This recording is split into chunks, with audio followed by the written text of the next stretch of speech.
শহীদ ইসলাম বাবুল, আপনাকে দিয়ে শুরু করতে চাই। আপনার সরকার 180 দিন পার করলো এবং অনেক ধরনের পরিকল্পনা ছিল।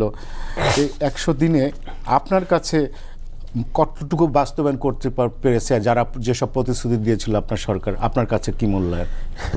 সাফল্য ব্যর্থতা নিয়েই তো মানুষের জীবন, সরকার, সমাজ সবকিছু। আসলে সাফল্য থাকবে, ব্যর্থতা থাকবে মানুষের জীবনে, সরকারের জীবনে। আপনি সমালোচনা করলে সমালোচনা করবেন। বাংলাদেশে এমন কোনো সরকার নাই বা এমন কোনো নেতা নাই যার সমালোচনা আপনি খুঁজে পাবেন না। আবার ভালো দিক যদি চান সেটাও পাবেন। ওই যে নির্ঝরের স্বপ্নভঙ্গ রবীন্দ্রনাথের, যে আমারে দেখিবারে পায় অসীম ক্ষমায় ভালো সকলেই।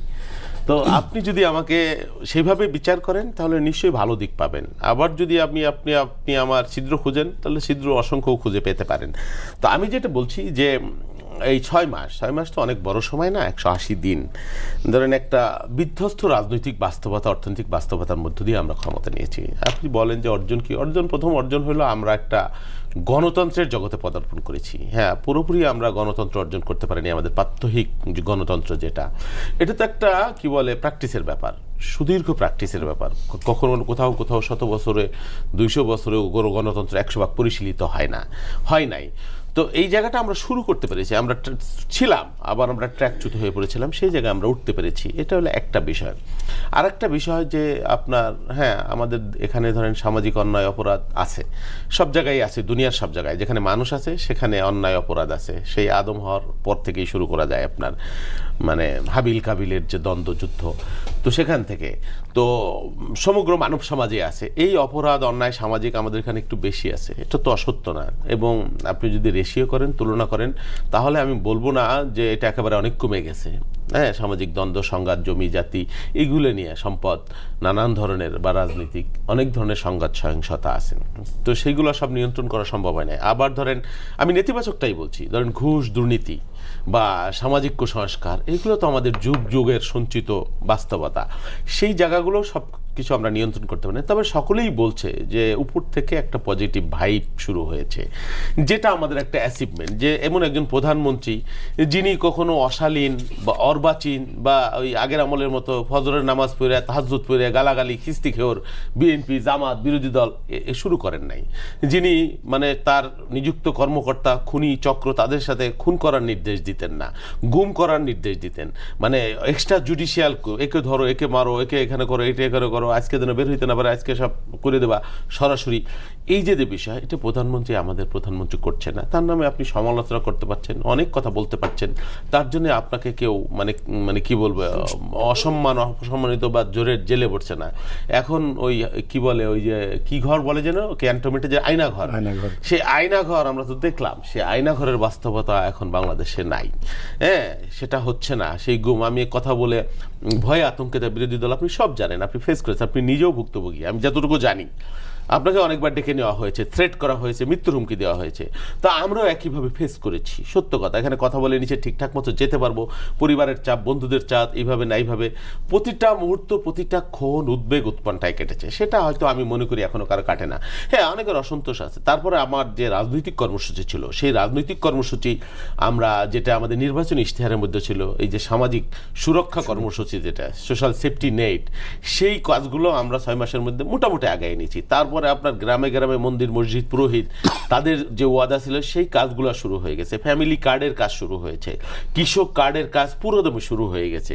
এগুলো সরকারের, মানুষের কাছে বিএনপির একটা ওয়াদা ছিল। আরেকটা আছে যে জুলাই চার্টার, যেটা নিয়ে আমাদের বিরোধী দলের বন্ধুরা অনেক কথা বলছে। এই বাস্তবতায় জুলাই চার্টারের কিছু কাজ আমরা করেছি, পুরোটা করতে পারিনি, এবং সেটা অনেকগুলো আছে সংবিধান সংশোধন সাপেক্ষ করা লাগবে, এবং আমরা বিশ্বাস করি সেই কাজগুলো আমরা করব। আরেকটা হলো আপনার যেটা মানে তেল, গ্যাস, বিদ্যুৎ নিয়ে যে সাম্প্রতিক একটা বাস্তবতা, এই বিষয়ে ব্যাখ্যা দেওয়া হয়েছে মন্ত্রণালয় থেকে। জ্বালানি মন্ত্রণালয় বলছে, বারবার বলছে, এটা তো আসলে আমাদের তৈরি বাস্তবতা না। হ্যাঁ, মানুষের কষ্ট হচ্ছে। আমারও এলাকায় গেলে মানুষ প্রশ্ন করে। এখন আমি যদি বলি যে সব ফকফকা আছে, বিদ্যুৎ আছে, গ্যাস আছে, হ্যাঁ, এটা তো বললে অস্বীকার করবো, আমার নিজের বাসাও খাইতে, এটা প্রধানমন্ত্রী দুঃখ প্রকাশ করেছেন। বাট এটা তো রাতারাতি এই বাস্তবতা, এই প্রবলেম সলভ করা যায় না। নিশ্চয়ই যারা বুদ্ধিমান, বুঝমান, তারা এই বিষয়টা বুঝবেন যে এটা বৈশ্বিক একটা প্রেক্ষাপট, একটা যুদ্ধ। আপনার মনে আছে, অনেকেই বলে যে বিগত আমলে নাকি খুব ভালো বিদ্যুৎ কারেন্ট ছিল। আমার সেই বক্তৃতা আমি দেখছিলাম গতকাল, যে যতটুকু দিতে পারছি হাসিনার কথা, ওইটুকুই বেশি। যুদ্ধ শুরু হয়ে গেছে, কি রাশিয়া, ইউক্রেন, আর এখন দিতে পারবো না, এটা নিয়ে মানে থ্রেট করতো, কিন্তু আমি বিশ্বাস করি এই সরকারকে সেটা জনভোগান্তি যেটা হচ্ছে সেটা আমরা সর্বাত্মকভাবে স্বল্পমেয়াদী, দীর্ঘমেয়াদী, মধ্যমেয়াদী পরিকল্পনা গ্রহণ করছি মানুষের কষ্ট লাঘবের জন্য, এবং চেষ্টা করা হচ্ছে সর্বব্যাপী। সবচেয়ে বড় কথা হলো যে আপনার গুড ফেইথটা কি বা উইল কি, বা আপনি কি চান, সেই বাস্তবতা সরকারের আপনি নিশ্চয়ই বুঝতে পারবেন যে সরকার একটা পজিটিভ চেষ্টা করছে, এই সময়ের মধ্যে চেষ্টা করছে। হয়তো সীমাবদ্ধতা আছে, সব আশা প্রত্যাশা পূরণ হয় না, বিপুল আকাঙ্ক্ষার বাস্তবতা। অনেকে চিন্তা করছে যে জুলাই হয়েছে, তারপরে জুলাইয়ের পরে আর আমাদের কোনো সমস্যা থাকবে না, সব দুধে দোয়া তুলসী পাতা, দুধ আর মধুর নহর বয়ে যাবে। এটা তো প্র্যাকটিক্যাল না, তাই না?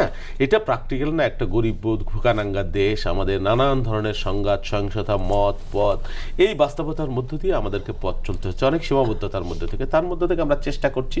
এখানে আমি বলবো সাফল্য আছে, হ্যাঁ, এবং আপনি যদি দেখেন অনেক সাফল্য আছে, চেষ্টা আছে, আবার এর মধ্যে ব্যত্যয় আপনি খুঁজে পাবেন, নিশ্চয়ই ব্যত্যয় আছে। এই সব মিলিয়েই ভালো মন্দ মিলায় সকলেই আর কি। Thank you very much. Rakib, বিরোধী দল বলছে সরকার ব্যর্থ। দায়িত্ব গ্রহণের 6 মাসে সরকারের ব্যর্থতা কতটুকু? বিএনপি তো বলছে যে 17 বছরের একটা জঞ্জাল পরিষ্কার করতেই তো অনেক সময় লেগে যায়। তো সব কিছু মিলিয়ে আপনার মূল্যায়ন কি এই সরকারের 6 মাস?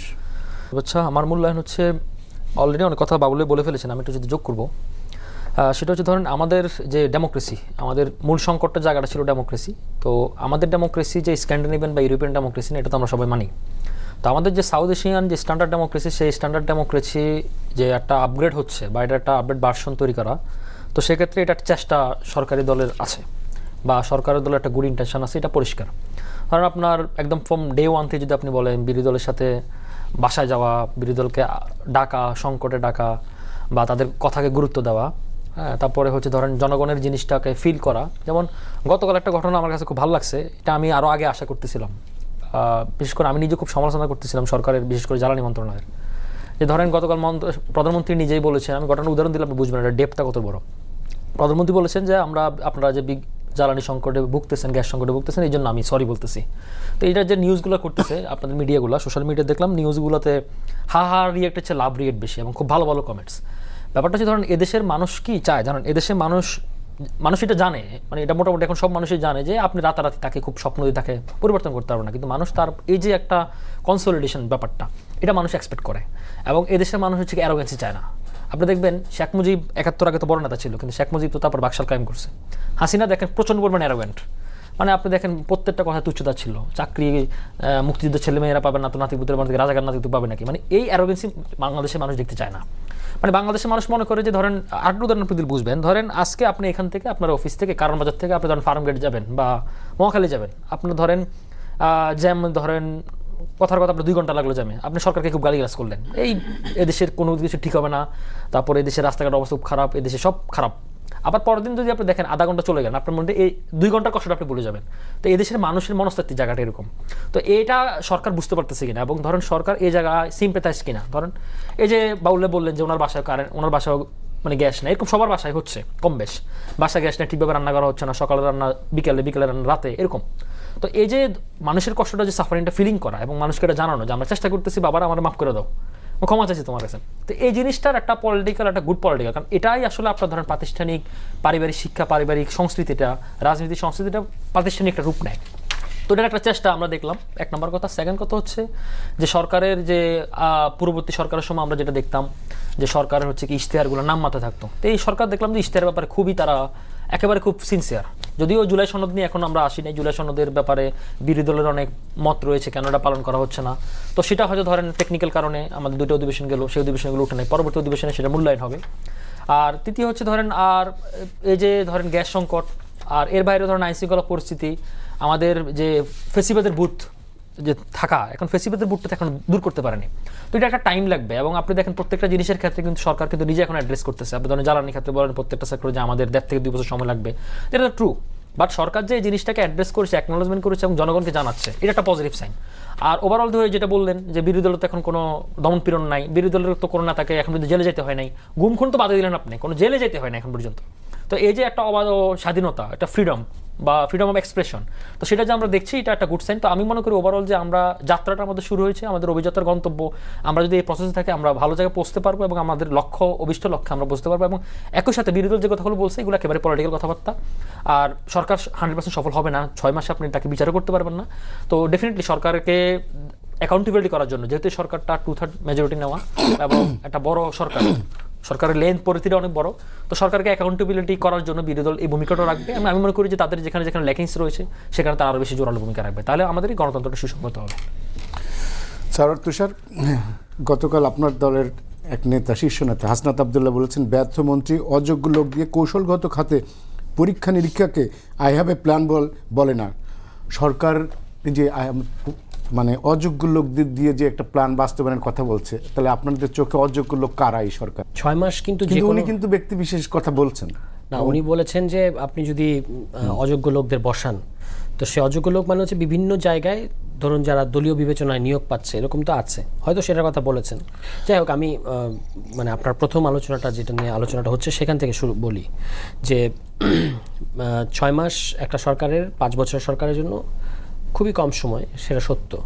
কিন্তু 6 মাস কিন্তু যে কোনো সরকার একটা মানে অ্যাসেসমেন্টের মধ্যে পড়বে যে 6 মাসে আপনি কি কি করতে পারলেন, প্রতিশ্রুতি কতটুকু রক্ষা করতে পারলেন। 100 দিন, প্রথম 100 দিন, প্রথম 180 দিন, এটা সারা পৃথিবীতেই সরকারগুলোর একটা প্রোগ্রাম থাকে যে আমার ফার্স্ট 100 ডেইজের প্রোগ্রাম হচ্ছে এটা, 180 ডেইজের প্রোগ্রাম হচ্ছে এটা। এবং সেখানে মানুষ দেখতে চাইবে যে আপনি সবই রাতারাতি ঠিক হয়ে যাবে সেটা না, কিন্তু আপনি যে পদক্ষেপগুলো আজকে নিচ্ছেন এটা 2 বছর পরে আমি এটা বেনিফিট পাবো কিনা, বা 1.5 বছর পরে, 1 বছর পরে, কিছু সময় পরে আমি এটা বেনিফিট পাবো কিনা। তো সেইটা আমাদেরকে এখন দেখতে হবে যে এখন সরকারের গৃহীত সিদ্ধান্তগুলো সেটা কি ফল সামনে বয়ে নিয়ে আসবে।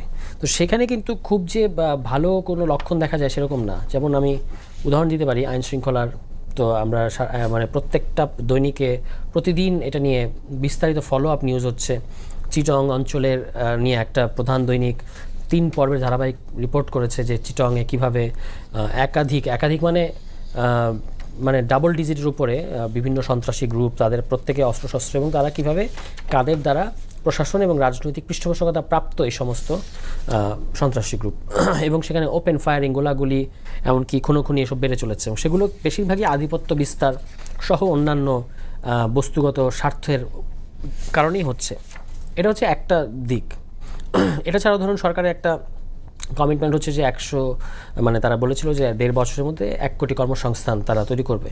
এখন আপনি যদি কর্মসংস্থানে যেটা আমরা দেখতে পাচ্ছি যে নতুন কয়টা কর্মসংস্থান 6 মাসে হয়েছে, এটা একটা মানে ভালো প্রশ্ন যে আপনি যদি 1.5 বছরে 1 কোটি কর্মসংস্থান করেন তাহলে 1/3 আসলে কতটুকু কর্মসংস্থান করলেন, কিংবা 1/3 এমন কি পদক্ষেপ নিয়েছেন যেটা কিনা 1.5 বছর পরে গিয়ে 1 কোটি না হোক 50 লাখ কর্মসংস্থান তৈরি করবে।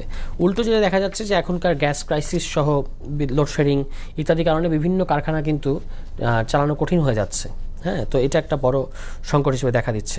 সবচেয়ে বড় যেটা এই মুহূর্তে আমি মনে করি সরকারের জন্য চ্যালেঞ্জ, সেটা হচ্ছে যে তার যেহেতু এখন কম্পারেটিভলি আপনি একটা সরকারে আছেন এবং ভালো সময় পার করছেন, কাজেই এখানে এখন সুবিধাভোগী বা সুবিধার দাবিদার লোকের প্রচুর লোক হবে।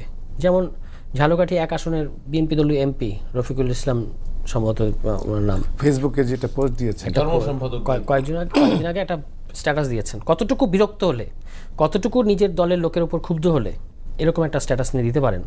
এবং আমি তার সততাকে অ্যাপ্রিসিয়েট করি যে তিনি বলছেন যে এত খাই এটা তো আপনার দলকে খেয়ে ফেলছেন, এবং সেখানে আওয়ামী লীগকে এভাবে কীভাবে তারা শেল্টার দিচ্ছে, আওয়ামী লীগের সাথে কী করছে সেগুলো নিয়ে উনি কমপ্লেন করেছেন।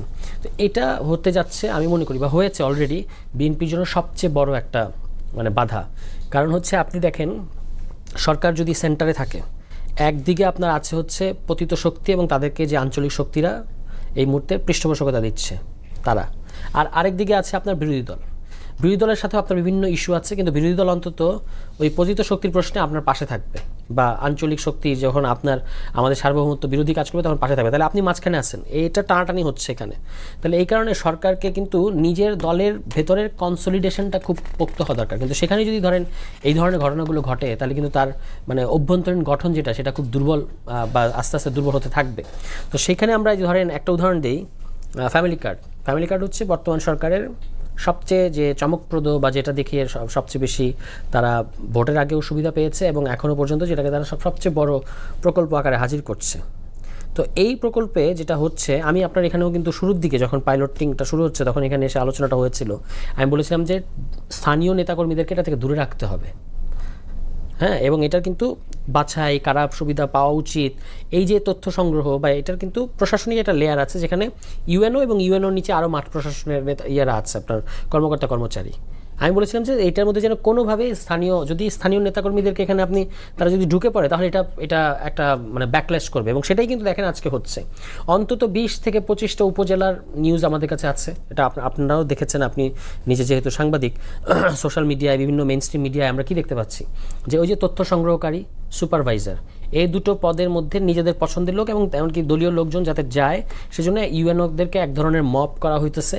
এখন অবশ্য মব বলছে না মিডিয়াগুলো, এখন বলছে তোপের মুখে বিক্ষোভ, যেগুলো আগে মব ছিল। তো সেখানে কি হচ্ছে যে আপনার এমনকি মহিলা ইউএনওদেরকেও আপনার হেনস্থা করা হচ্ছে, যে তাদের তালিকার নামগুলো নিতে হবে। এটা কিন্তু একটা দুটো জায়গায় ঘটলে বিচ্ছিন্ন ঘটনা করতে হবে, এবং যে ধরনের সহিংস ভাষা তারা ব্যবহার করছে, জিব্বা কেটে ফেলবো, জবাই করে ফেলবো, লাথি দিয়ে বের করে দেবো, আছাড় মারবো, তালা মেরে দিচ্ছে, এই জিনিসগুলো করে কি হচ্ছে, আপনার এত ভালো একটা প্রকল্প যেটা যদি আপনি সত্যি সত্যি সাধারণ নারীদের কাছে পৌঁছাতে পারেন, তাহলে এটা তাদেরকে পভার্টি এলিভিয়েশনের ক্ষেত্রে একটা বড় ধরনের হেল্প করবে বলে আমরা বিশ্বাস করতে চাই। কিন্তু এটা তো ভন্ডুল করে দিচ্ছে আপনার দলের লোকরা, অন্য কেউ না। এবং সামনে আবার স্থানীয়, যেটা আমি আপনার এখানে এই কথাটা আমি তুলেছিলাম তখন প্রশ্নটা, যে সামনে স্থানীয় সরকার নির্বাচন আছে এবং এটাকে বিএনপি দলের লোকেরা যে স্থানীয় পর্যায়ে যদি একটা প্রলোভন হিসেবে দেখায় যে আমাকে ভোট দাও তাহলে তুমি এটা পাবা, সেই জিনিসটা কিন্তু এখানে হওয়ার সম্ভাবনা আছে এবং সেটাই কিন্তু এখানে ঘটছে। সামনে স্থানীয় সরকার নির্বাচন, ইউনিয়ন নির্বাচন, এবং বিএনপির নেতাকর্মীরা প্রায় মরিয়া হয়ে গেছে যে তাদের দেয়া তালিকাই যেন গ্রহণ করা হয়। এবং এটা ছাড়াও আপনার আমি দেখলাম আজকে প্রথম আলো নিউজ করেছে আজকে বা গতকালকে, যে কারা ধনী কারা গরিব, কাদের কি স্ট্যাটাস, এটার জন্য আগে 2022 সালের একটা তালিকা করা হয়েছিল। সেইটা করতে গিয়ে তখন আপনার 6.37 বিলিয়ন টাকা বাংলাদেশের টাকায় খরচ হয়েছিল। ওই পুরো তালিকাটা একেবারেই কোনো কাজে লাগে না। এখন আবার আপনি 637 কোটি টাকা খরচ করে আবারও আপনি এই জরিপ করতে যাচ্ছেন।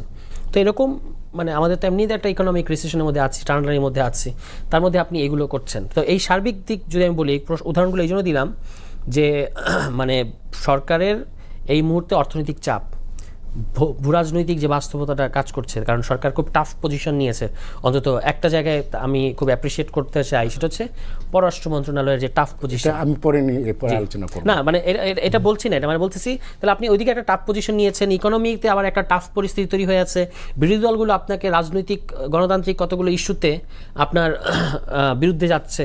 তো সবগুলো মিলিয়ে কিন্তু সরকারের জন্য একটু কঠিন হয়ে যাবে আর কি, যদি এবং এর পাশাপাশি তৈরি হচ্ছে নিজের দলের নেতাকর্মীদের ওই, আমি যদি আমাদের মাননীয় এমপির ভাষায় বলি, ঝালকাঠির এমপি, যে খাই স্বভাব, এই সবগুলো ব্যাপার কিন্তু একসাথে সরকারের উপরে চেপে বসেছে। এখান থেকে সরকারকে একটা সাকসেসফুলি বের হয়ে আসাটাই হচ্ছে এখন সবচেয়ে বড় চ্যালেঞ্জ।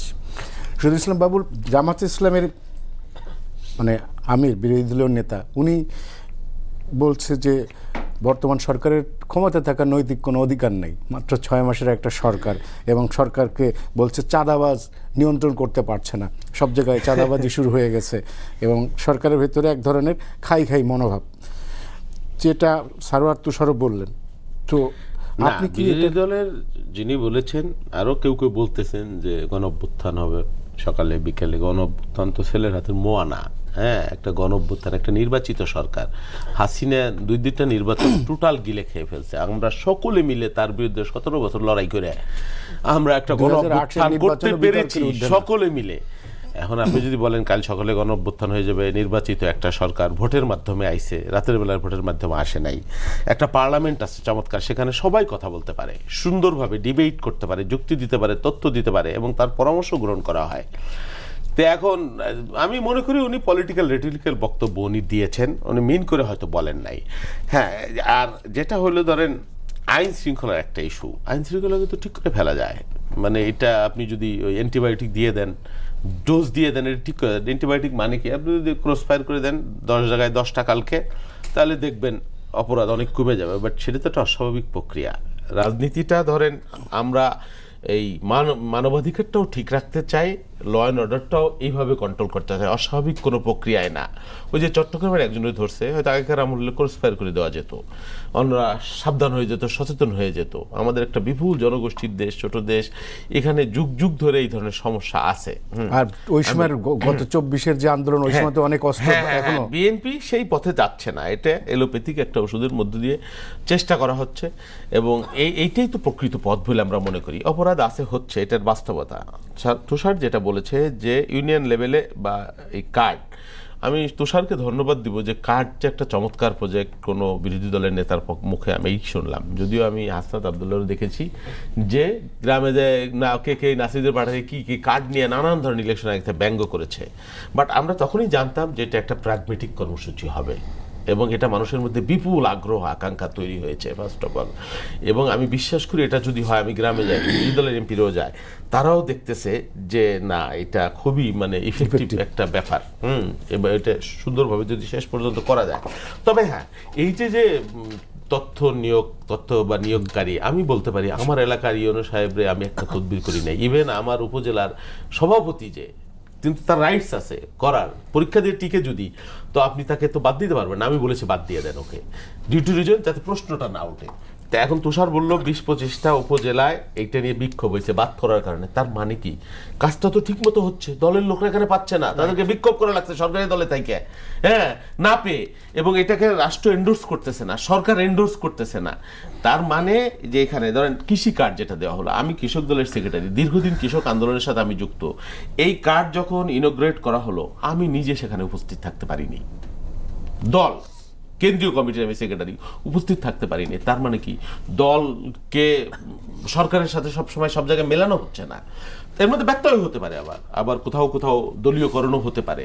তবে আমি যেটা মনে করি যে এর মধ্য দিয়ে যদি এই কর্মসূচিতে পালিত হয়, যদি সত্যিকারে গ্রামীণ জনপদের মানে অবহেলিত নারীরা পায়, তাহলে আমি বিশ্বাস করি এটা মানুষের জন্য খুব চমৎকার একটা ভূমিকা হবে, বাস্তবতা হবে। কৃষক কার্ডেরও বাস্তবতা যেটা, তারপরে ধরেন এই যে মোল্লা পুরোহিত, তারপর ইমাম, তারপরে আপনার এই যে মুয়াজ্জিন, এক একটা প্রতিষ্ঠানে আজকেও আমি কয়েকটা প্রতিষ্ঠানে গেলাম, সেখানে দেখলাম তারা খুব খুশি যে ভাতা পাবে। দিস ইজ ফার্স্ট, প্রথম একটা সরকার এত বড় একটা কর্মসূচি গ্রহণ করছে এই অর্থনৈতিক বাস্তবতার মধ্য দিয়ে।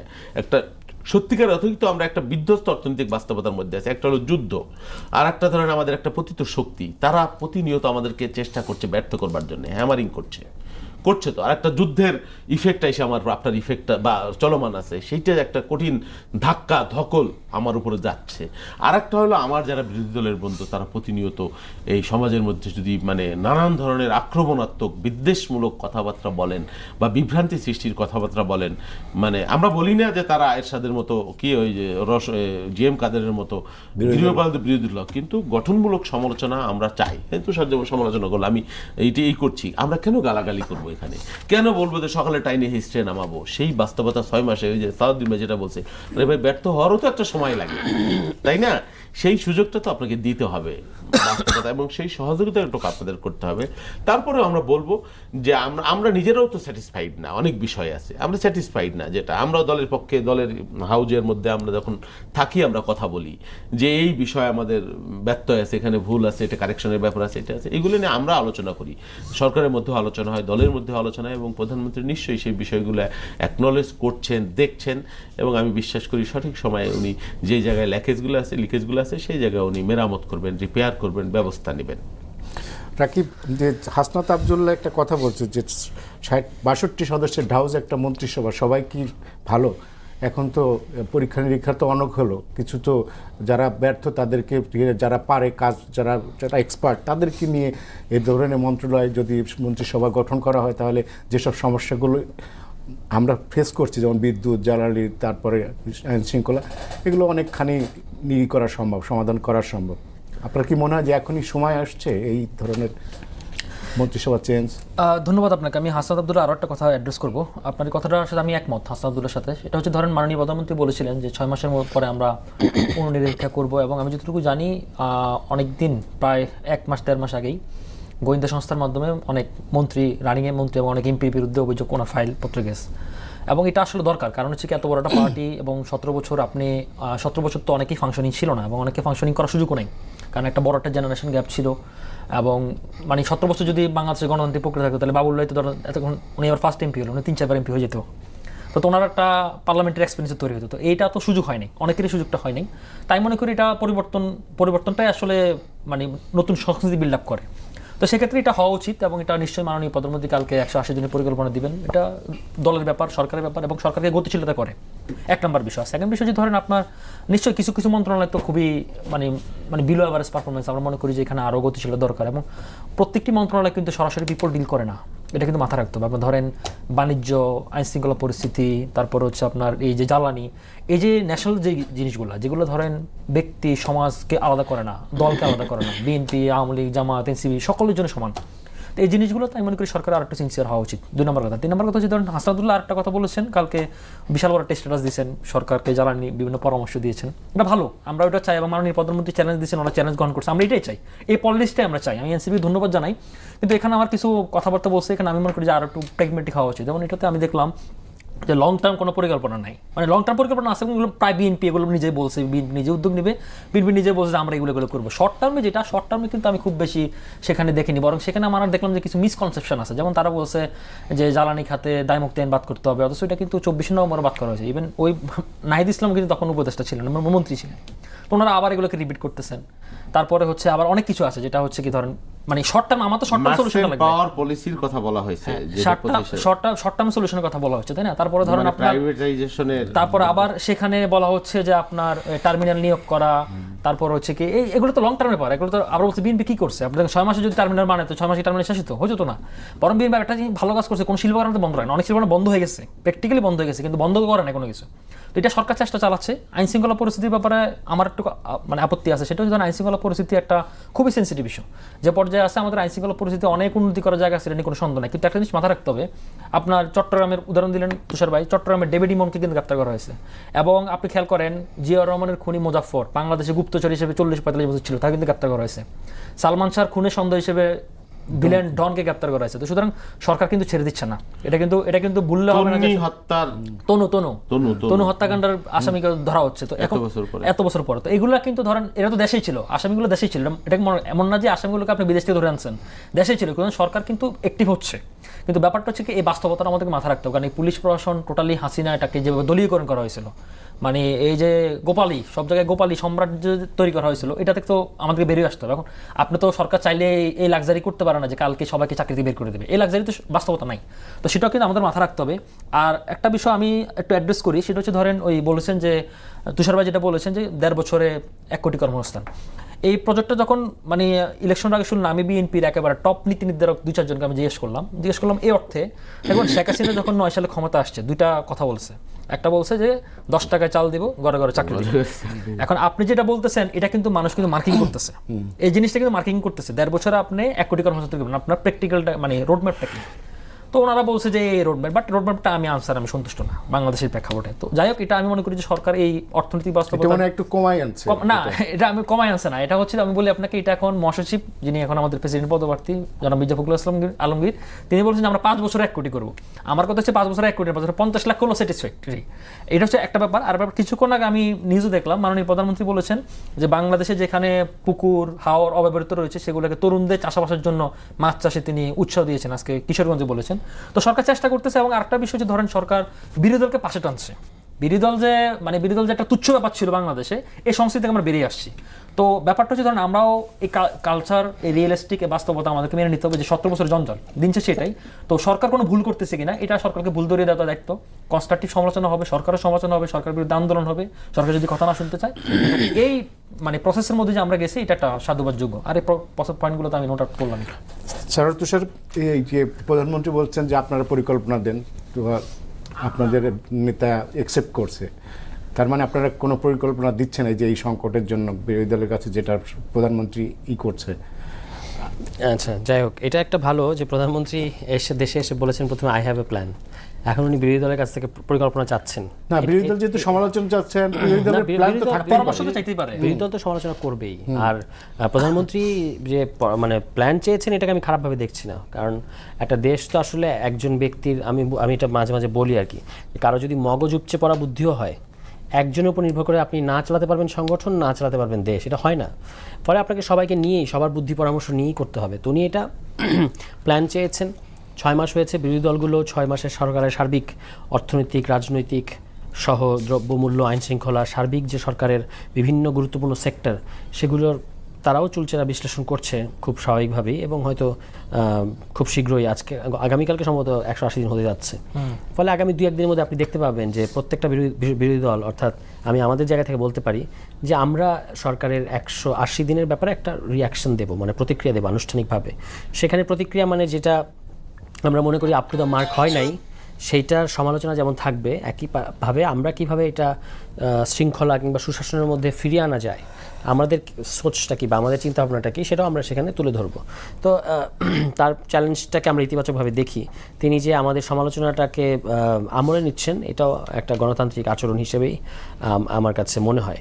তো সেগুলো ঠিক আছে। এখন মূল ব্যাপারটা হলো যে আমাদের যে চ্যালেঞ্জগুলো তৈরি হচ্ছে, সেখানে বিরোধী দল এবং সরকারি দল যদি, বা সরকার এবং বিরোধী দলের মধ্যে যদি দূরত্ব তৈরি হয়, তাহলে কিন্তু আপনার এটা আমাদের দেশের জন্য মানুষকে হতাশ করবে। মানুষ এখন এই মুহূর্তে, বাংলাদেশের মানুষের সেন্টিমেন্ট, আমরা তো বিভিন্ন জায়গায় যাই, কথা বলি, ইভেন ঢাকা শহরের মধ্যে সাধারণ মানুষের সাথে আমাদের মেশার সুযোগ হয়, যেহেতু তারা আমাদেরকে টিভিতে দেখে। গতকালকেও প্রধানমন্ত্রী যেখানে সমাবেশ হয়েছে মহাখালীতে, তার পাশেই আমি একটা জায়গায় ছিলাম, তো ওখানে সাধারণ মানুষ আমাদেরকে কিন্তু বলছেন যে আপনারা এই ব্যাপারগুলো তুলে ধরেন।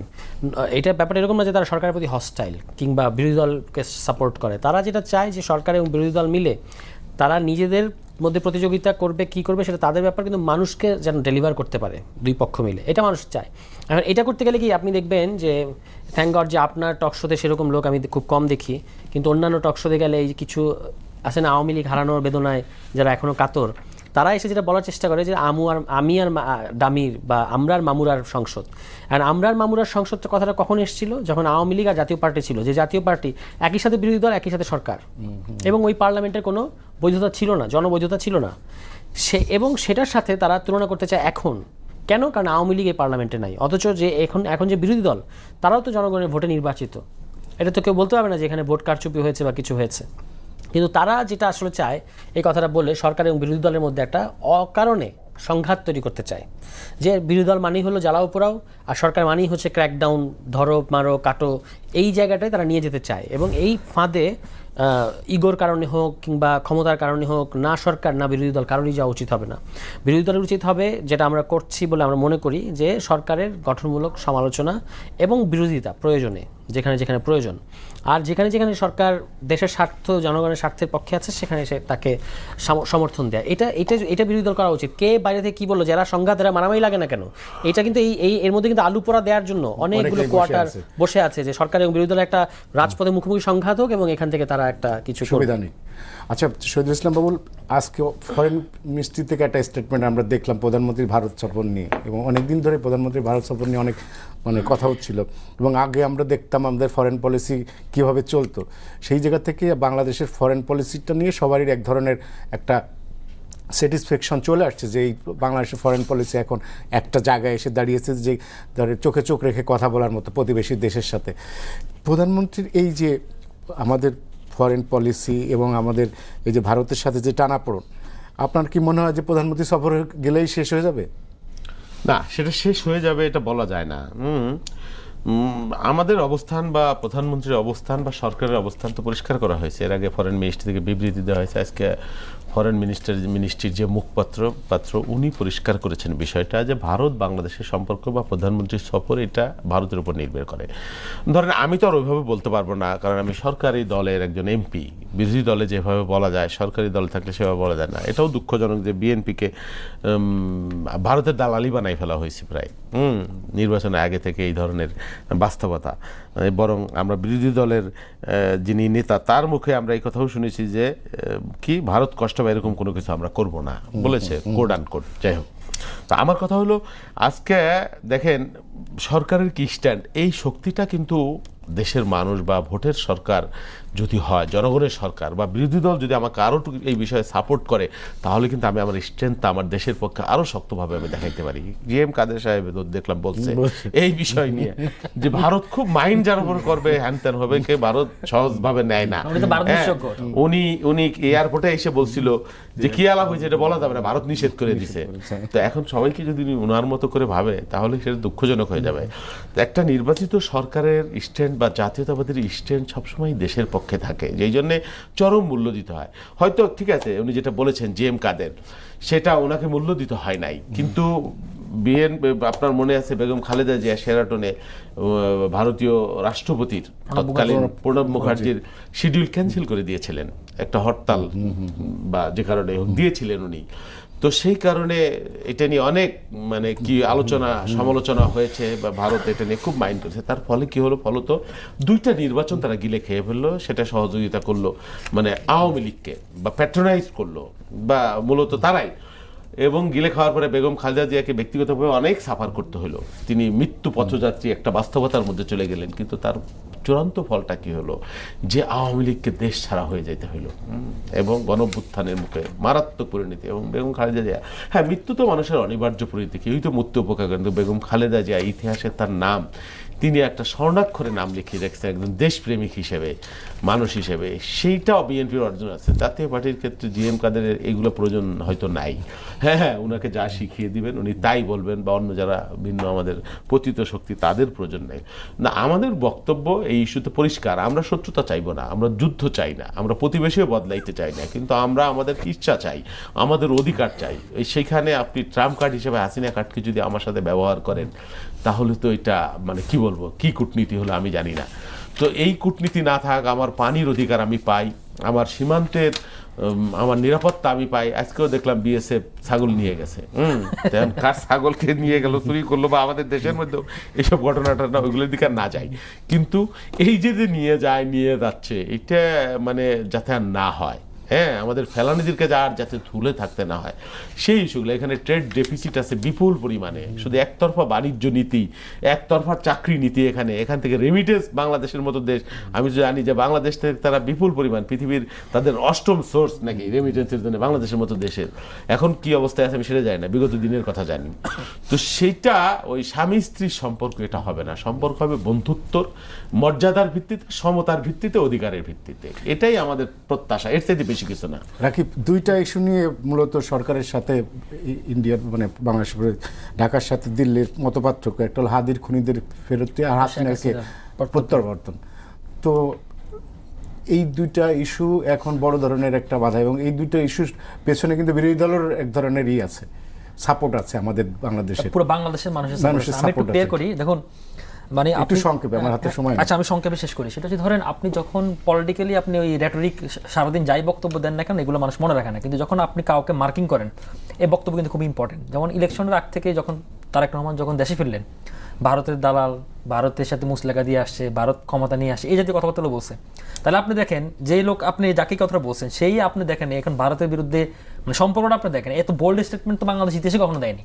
আপনি ওই 5ই আগস্টের পরে, আমি সেটা বললাম, বাংলাদেশ ইতিহাসে কখনো দেয়নি। 5ই আগস্টের পরে ইভেন এমন হয়েছে ডিপ্লোম্যাটিক নর্মস ভেঙে ফেলছে। মানে এই বক্তব্য যদি আপনার ডিপ্লোম্যাটিক ব্যাকরণ কিন্তু পড়ে না, এগুলা যে শব্দ ল্যাঙ্গুয়েজগুলো ইউজ করেছে। এবং আজকেও আমরা মনে করেছি যে সফরটা খুব স্মুথলি হয়ে যাচ্ছে, এবং তারা কিন্তু প্রিপারেশন নিয়ে রাখছে, তাদের রয়ের টিম আসছে এখানে, তারপরে দীনেশ ত্রিবেদী মাননীয় প্রধানমন্ত্রী দেখা করেছেন। তো সেটা দেখুন, পলিটিক্সে জিও পলিটিক্স এবং ফরেন পলিসি দুটো জিনিস খুব গুরুত্বপূর্ণ। একটা হচ্ছে স্ট্র্যাটেজিক ইন্টেন্ট, আর একটা হচ্ছে স্ট্র্যাটেজিক অ্যাম্বিগুইটি। স্ট্র্যাটেজিক ইন্টেন্ট হচ্ছে আপনি দীর্ঘমেয়াদী কি করতে চান, তার মানে এই সরকারের একটা দীর্ঘমেয়াদী প্ল্যান কি, সরকার হচ্ছে কি নিজস্ব একটা পলিটিক্যাল ফরেন অ্যাফেয়ার স্ট্র্যাটেজি, যেটা বাংলাদেশ ফার্স্ট সে বলছে। আর স্ট্র্যাটেজিক অ্যাম্বিগুইটি, মানে কৌশলগত অস্পষ্টতা, মানে আমি অনেক কিছু মুখে বলবো কিন্তু আমার আচরণ, সিগন্যালিং, টাইমিংয়ে ডিফারেন্ট হয়ে যাবে। এটা কিন্তু এই সরকার খুব ভালোভাবে দেখাচ্ছে। আপনি দেখেন, আপনি যেটা বলছেন না, কারণ ভারতের জন্য এখন গলার কাটা। আপনি দেখেন, মানে আমি শেখ হাসিনাটা বাদ দিলাম, শেখ হাসিনার বিষয়টা টোটাল, এটা কিন্তু ওরা আইনি ব্যাখ্যা দিচ্ছে, আইনি ব্যাখ্যার বাইরে, ডিপ্লোম্যাটিক ব্যাখ্যার বাইরে, টোটালি পলিটিক্যাল। আর হচ্ছে ওসমান হাদির হত্যাকাণ্ডের ব্যাপারটা, এটা কিন্তু পলিটিক্যাল ব্যাপার না, মানে আপনি যদি ওসমান হাদির হত্যাকাণ্ডকে ফেরত না দেন তাহলে কিন্তু মানুষ আপনাকে সৌন্দর্য চোখে দেখবে, এটার সাথে আপনি জড়িত, এটার মধ্যে আপনার মদত আছে, তাই না? এখন সরকার কিন্তু এই ট্রাম্প কার্ড উল্টা খেলে দিচ্ছে। আপনি দেখেন এখানে যখন মাননীয় প্রধানমন্ত্রীকে বিমস্টেক হিসেবে রাজি করানোর চেষ্টা করতেছিল, বিমস্টেক চেয়ার হিসেবে, উনি কিন্তু সাথে সাথে রিনাউন্স করেছেন। এখন লাস্টে তারা দ্বিপাক্ষিক সফরের আমন্ত্রণ জানিয়েছে, এবং আমি মনে করি দ্বিপাক্ষিক সফরে যদি আমন্ত্রণ জানায় এবং সমমর্যাদার ভিত্তিতে হয়, এটা যাওয়া উচিত। কারণ এখানে আমাদের কৌশলগত অনেক বিষয় রয়েছে। পানি বলেন, আমাদের গঙ্গা চুক্তি বছর শেষ হচ্ছে, গঙ্গা চুক্তি রিনিউ হবে, আমাদের ট্রেড ডেফিসিট কমানো, ইভেন শুধু তাই না, ইউনুস সরকার আমলে ট্রান্সশিপমেন্ট সুবিধা বাতিল করেছে, এটা এখন রিনিউ হয় না, ভিসা প্রক্রিয়া এখন স্মুথ হয় নাই। তারপরে আমাদের যে ভারতের সাথে যে আমরা পণ্য আমদানি করি, এবং এই পণ্য আমদানি কিন্তু সে আমার ক্রাইসিস টাইমে সে আমাকে অফ করতে পারবে না, আমার জনগণের ভোগান্তি করতে পারবে না, পাইপলাইন ডিজেল লাইন আমার এগুলো আসতে হবে। তো এই জিনিসগুলা স্পষ্টতা হওয়ার জন্য মাননীয় প্রধানমন্ত্রী সফরটা হয়। একই সাথে এই যে চাওয়াটা, এই চাওয়াটা এখন ভারতের জন্য গলা কাটা, কারণ ওপেনলি আপনাকে চ্যালেঞ্জ দিয়েছে, আপনি যদি মানবেন, না মানলে আমি আসবো না। কারণ হচ্ছে কি, বাংলাদেশ ফার্স্ট নীতিতে সরকারে কিন্তু চায়নার সাথে এক ধরনের নীতি, ইউরোপিয়ানের সাথে এক রকম নীতি, আমেরিকার সাথে এক রকম নীতি। এখন ভারতকে এটাকে ব্যালেন্স করতে হবে, কারণ আমরা এখন যে জিওপলিটিক্যাল স্ট্র্যাটেজিতে পড়ে গেছি, এবং ভারতের জন্য ভারতের আশেপাশে প্রতিবেশী সম্পর্কে এতটাই খারাপ, যার কারণে বাংলাদেশ ছাড়া তার উপায় নেই। স্যার তুষার, আমাদের হাতে সময় নেই, আপনি 2 মিনিটে যদি বলতেন যে ইন্ডিয়া সফর নিয়ে বাংলাদেশের সাথে এত জল ঘোলা হচ্ছে কেন? আচ্ছা, এটাকে জাতীয় পার্টি প্রসঙ্গে একটা তথ্য দিতে চাই। সম্প্রতি তাদের যিনি এখন রানিং মহাসচিব শামীম হায়দার পাটোয়ারি, তিনি এক প্রবাসী সাংবাদিকের একটা টকশোতে এই 2 দিন আগে একটা কথা বলেছেন যে এইবারের নির্বাচনে যে তারা অংশ নিয়েছেন, এটা তারা ভারতের নির্দেশে নিয়েছেন, এটা তার ওপেন স্টেটমেন্ট। মানে জাতীয় পার্টির ব্যাপারটা, ওই যেটা আপনি আগে বলেন, জিএম কাদের থেকে শুরু করে আজকে জাতীয় পার্টি, তারা ভারত দ্বারা পরিচালিত একটা দলই, এটা তারাই স্বীকার করছেন। এখন এই যে কারেন্ট ইস্যু যেটা ইন্ডিয়ার সাথে বাংলাদেশে চলছে, অফকোর্স বাংলাদেশ যে ল্যাঙ্গুয়েজে কথা বলছে, এটা আমরা অন্তত অ্যাপারেন্টলি সন্তুষ্ট। কারণ হচ্ছে এখন অন্তত মনে হচ্ছে আমাদের একটা ফরেন পলিসি আছে। আগে তো মনে হতো যে স্বামী স্ত্রী এবং ইত্যাদি। এখন ভারতের এই মরিয়াপনা কেন? ভারতের এই মরিয়াপনায়, আপনি এটা ভারতের পত্রপত্রিকায় লেখা হচ্ছে, যেমন India to Middle East to Europe একটা করিডোর, যেটা কিনা বেল্ট অ্যান্ড রোড ইনিশিয়েটিভের যে ওইটার একটা মানে প্যারালাল একটা জিনিস ভারত করতে চাচ্ছে, সেখানে স্ট্র্যাটেজিকভাবে বাংলাদেশ অত্যন্ত গুরুত্বপূর্ণ। এবং আদানির স্বার্থ রক্ষা করা এবং আদানি গোষ্ঠীর স্বার্থ রক্ষা করতে গেলে ওইটা কিন্তু সমুদ্র এবং রেলওয়ে দুইটাই। ফলে বাংলাদেশের ভেতর থেকেও তারা যে রেলওয়ে নেটওয়ার্ক তৈরি করতে চায়, এটা কিন্তু ওই IMEC যে করিডোর, সেটার সাথে কানেক্টেড একটা জিনিস। ফলে ভারতকে বাংলাদেশকে পেতেই হবে এই ইয়েতে। এ কারণেই তারা হচ্ছে এই মরিয়াপনাটা দেখাচ্ছে। অন্যদিকে বাংলাদেশ আজকে যে কথাটা বলেছে, সেটা হচ্ছে উপযুক্ত পরিবেশ লাগবে। উপযুক্ত পরিবেশ মানে কি? সেটা হচ্ছে, এটা তো একটা ডিপ্লোম্যাটিক ল্যাঙ্গুয়েজ, কিন্তু যখন তারা 1-to-1 কথা বলেছেন দীনেশ ত্রিবেদীর সাথে, কিংবা চিফ এসেছিলেন, তাকে নিশ্চয়ই এই বার্তা খুব পরিষ্কারভাবে বলে দেওয়া হয়েছে যে আমাদের কাছে উপযুক্ত পরিবেশ বলতে কি। সরকারের দিক থেকে আমি যেটা বুঝি, একজন অবজারভার হিসেবে, হাদি হত্যাকারীদেরকে সরকার ফেরত না যদি পায়, মানে আপনি যে যাবেন ইন্ডিয়ায়, ট্রেড অফটা কি? আপনি আমাকে কী দিচ্ছেন? নাহলে আমি জনগণের কাছে কী বলবো? আমি যদি সরকার হই, তাহলে আমি কী বলবো জনগণের কাছ থেকে যেটা আমি পেয়েছি? তো সেখানে একটা হলো এই হাদির হত্যাকারী, আরেকটা হচ্ছে কোনো না কোনো বিগ ফিশ, কোনো না কোনো বিগ শট, যারা জুলাই গণহত্যার সাথে, হয় শেখ হাসিনা অথবা আসাদুজ্জামান খান কামাল, কাউকে একজনকে বাংলাদেশের কাছে হস্তান্তর করতে হবে। আমার ধারণা এই কথাটাই সরকারের পক্ষ থেকে বলা হয়েছে। ওকে।